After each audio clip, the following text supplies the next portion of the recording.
สบายดีสบายดีสวัสดีจ้าพ่อแม่พี่น้องยินดีต้อนรับเข้าสู่ส่องน้องตายสาวดาวคือเก่าเด้อพี่น้องตอนนี้สิมาอัปเดตสถานการณ์หลังจากน้ำโดดก็คือสิมา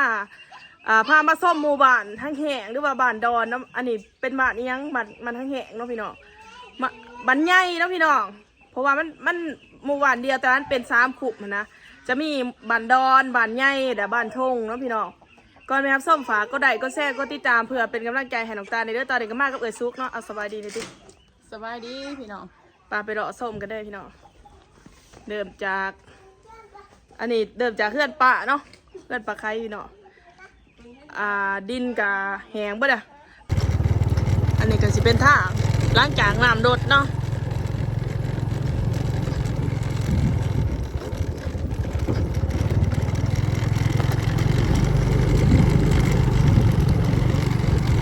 เขาตายเพื่อนเขาจะอุ่นหลังจากน้ำโดดกระสีประมาณนี้ถ้าแห้งเมื่อใดได้พี่น้องตะกี้โอ้ถ่วมเมื่อแถวนี่แต่ตอนนี้มันแห้งแล้วเนาะกับปกตินะมือเดียวโอ้คักเนี่ยอันนี้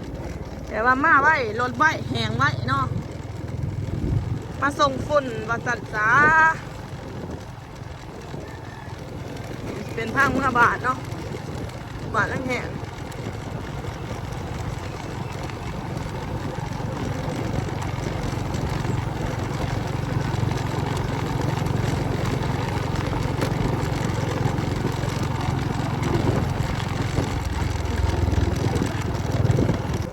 มันเขาแท้นี่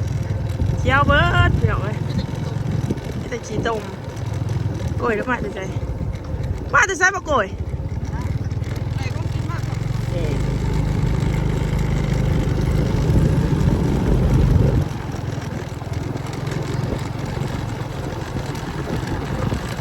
โอ้ตะกี้ถ่วมเบิร์ดได้แถวนี่โบกไว้อันนี้พี่น้องเลย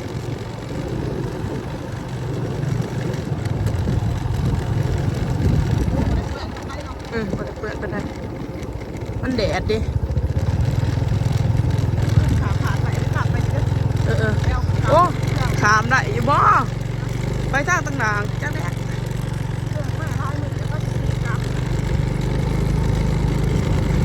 จะพาไปหรอย่านเต้ทางต่างๆอันนี้เนาะทางในบ้านกันเองแล้วไปเล่นก็ตะกี้ถ่วมเบิร์ดได้แถวนี่พี่น้องอ่านขาถ่วมเบิร์ดเห็นบอกกันน่ะมันถ่วมแค่นี้เนาะรถก็จะเอาขึ้นมาใบกับเพราะท่านไหนเอาเมื่อมันจะถ่วมโอ้ถ่วมร้ายเติมเลยแถวหวานเพราะว่าเห็นการหนามอยู่เนาะไปท้องมีกล้วยบ้อง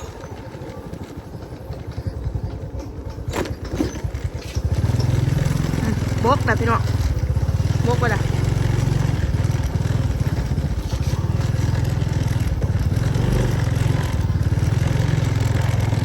นี่กระด้างเนาะหอดใช้มันยาหอดหัวคันนี้หอดนี่ขัดกลางได้3 ขันเหรอบ่ขัดเมืองดินโอ้เปิดเบิดพี่น้องเลยนี่หอด3 ขันเนาะบังจับมึงหอดใช้หอดดีบ่ดื้อโอ้นี่โอ้นี่หอดนี่พี่น้องกะถือว่าบริกปานใดเนาะแต่ว่าพายคืออะไรแหละพอดีพายคืออันเนาะเห็นบ่การเพื่อตะกี้เห็นพูนจนหอดปุ๊บเห็นบอกการเก่ามันยังไงไปจะซุกย่างจะซุกย่างเนาะ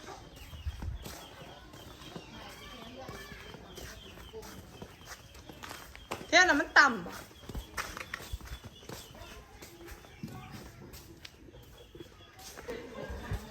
เอาเงินมาอยู่ป่ะค่าไพ่ไปจ่ายค่าไพ่นี่เนาะนี่คือที่ประมาณนี้พี่เนาะ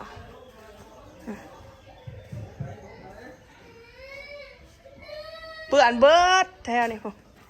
นี่เห็นบ่เหือเขาเจ้ากระดังอันนี้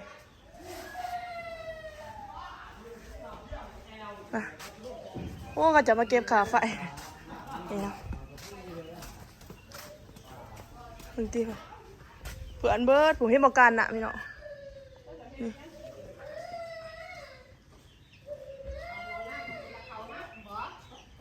นี่เนาะพี่น้องค่าไฟเดือนนี้ก็จะตกที่อัน58,000เนาะประมาณ90 บาทเนาะพี่น้อง90หรือว่า100ซะเปล่าไป100ด้วยโดดไปเดี๋ยวซุก ไปใช้ต่อ พุ่นแน่ยางนี่วิวหมู่บ้านพุ่นแน่ไปเขาเจ้าเห็นยังเอ้ยงูอ่ะ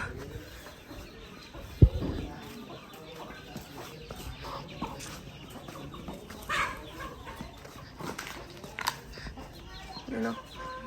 ก็ประมาณนี้แหละพี่เนาะมันก็บ่ได้อะไรได้หรอกมันก็เปื่อนอยู่แต่มันเปื่อนบ่หลาย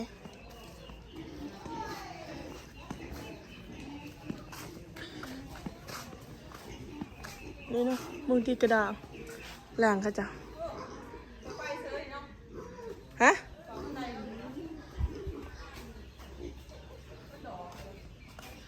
ปะกะสิประมาณนี้เนาะ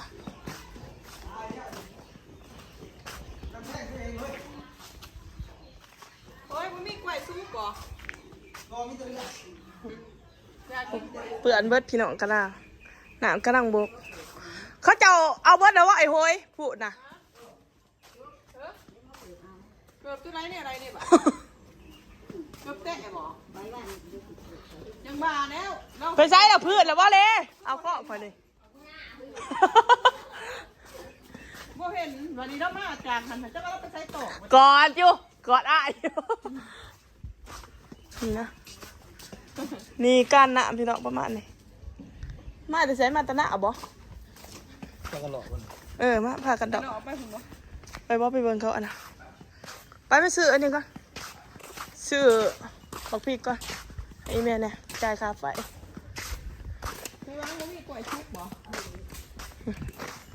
มาซื้อของอยู่ร้านค้าเนาะพี่น้องน้ำท่วมหอดใช้ไหมบังใช่หอดบ่อันนั้นในด่างเพื่อนซื้อโอ้ท่วมได้เลยนี่เนาะท่วมเบิดพี่น้องเพื่อนไปท่วมได้ท่วมบ่โอ้เพี้ยแอวบ่ท่วมจะได้น้ำเปื่อนเบิดมันบกบ้านนี่บ่น่ะโอ้พวกพี่น้องโอ้โหบักเขียบเนาะตัวบักนี่เด้หัว3 ขันนะพี่น้องมีเพื่อนนี่กระสวมเด้อไปสิมาซอยเรือกับมาซอยต้องคานมาปลากระป๋องมันเสียหายได้พี่น้องเลยเนาะเปิดกระสีซอยอยู่เนาะวางบอกว่าได้ผวานเพิ่นนี่การน้ำพี่น้องผวานเพิ่นไปได้งานความเสียนี่การน้ำเนาะปีนั้นหัวใช้ไม่ถม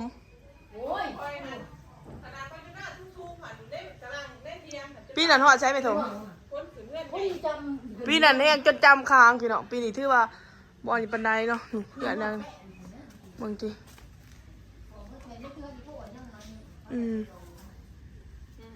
มาเขียวแล้วกกเดี๋ยวหน่อยนึงก็เป็นมาแถวในบ้านแห่งสิบ่หอดค้างหัวว่าใครเนี่ยเนาะบ่ได้ของให้บ่ได้ไปซุกย่างเขาไปร้านขาเลยนี่หมู่บ้านทั้งแหงเลยพี่น้อง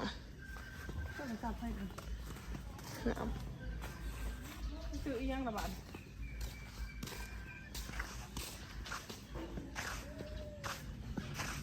มาซื้อของอยู่ร้านค่ะแม่เราบอกให้ซื้ออันนั้นได้ซะซื้อบักพริกกันได้ซะบักพริกกับขนมนี่ร้านขานะพี่น้อง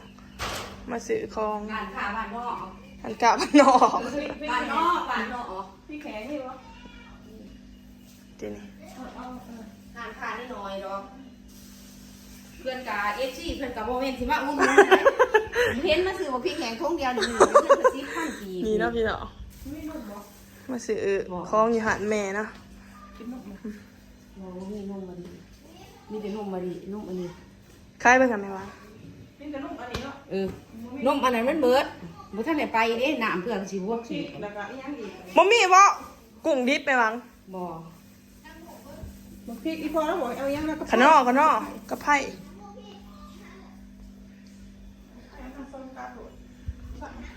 นี่ค่ะเนาะ ก็เท่าไหร่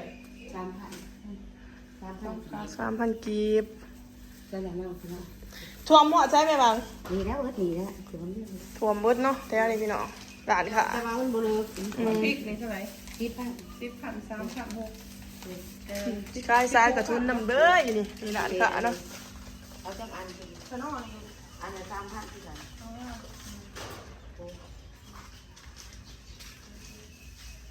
อันนี้กะเดโมบานนะพี่น้องก็เงียบเนี่ยจักหน่อยคนออกมาละแต่ว่าบางคนเข้ามาบ้านอื่นเขาก็สิบ่ฮู้ว่าร้านค่ะดอกเพราะว่าขายอยู่ไหนเนาะนี่เห็นแต่ขนมนี่แหละหอย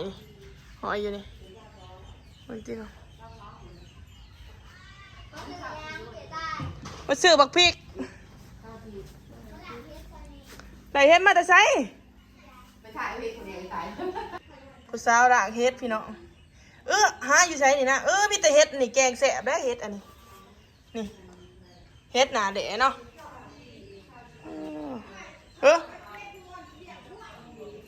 ฮะ คำบอล โอ้ป้ามีแต่เฮ็ดอันนี้มีแต่เฮ็ดพวกไม่โทมเลยเฮ็ดพวกเฮ็ดหนาแดะมีแต่เฮ็ดแซ่บ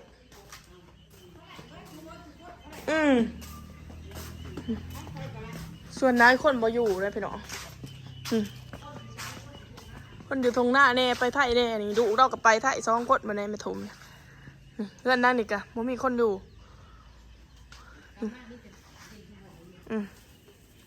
เดี๋ยวสู้กันได้นะเอาขนมไหมโอ้กินเอ็มลอยกินผู้เดียวมาให้น้องกินน้ำโอ้ 4,000ยังได้เงิน4,000 เล่นกันแล้วเอาไปปกติ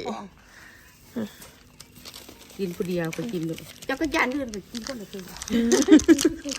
ไปเบิ่งเขาอันนั้นงวดปะชิวดาวงวดของเขาบ่ไหมบัง ใส่ละฮะ เฮ้ยเขาเห็นนี่ไปเอาทุกอย่าง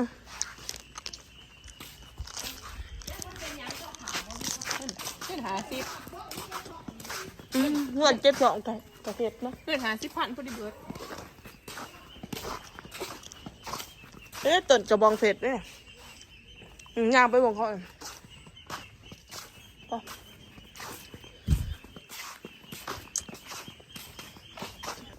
ซื้อมากินแน่บางผู้แหงมั้ยล่มพัดกับปิวเลยพอ อยู่เทียจังไหนเนาะ อันนี้เนาะพี่น้องก็คือ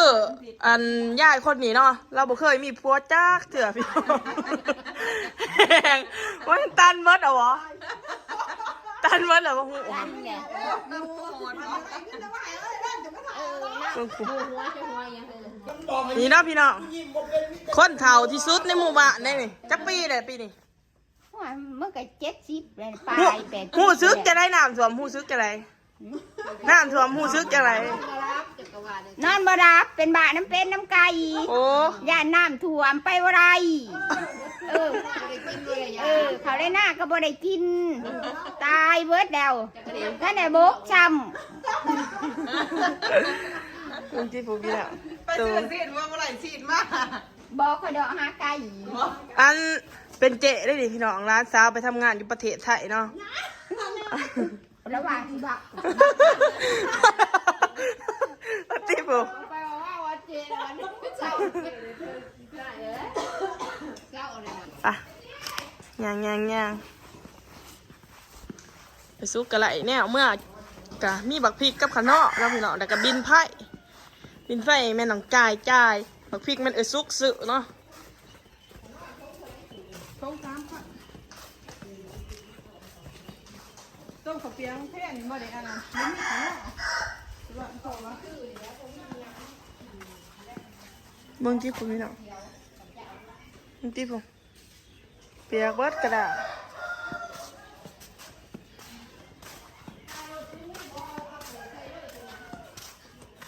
อันนี้การน้ำเนาะบ่อนน่ะสมเบิดสมบ่ยายเพื่อนจ้ะสมลายบ่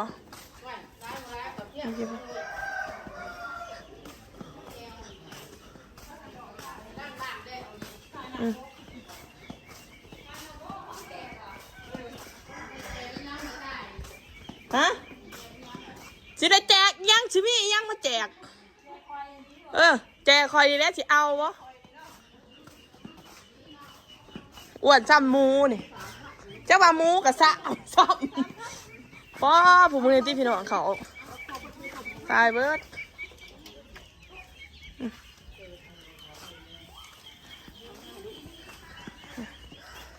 แน่น้องแก้วเนาะก็ถามหาอยู่อ้าวกินข้าวกับยังล่ะไผ่ อยู่ได้เอาไว้ต้มเขาซื่อๆนะ โอ้แน่น้องแก้วจะได้อีนางแก้วมันโทรมาอยู่บ่ บ่มันโทษก่อน น้องแก้วก็บ่ได้โทรซ้ำมันอาจสิยุ่งอยู่บ่ได้โทรจักทิศ มันยุ่งอยู่เนาะนี่นะพี่น้องทางไปซุกมาหาก็ได้ก็ติ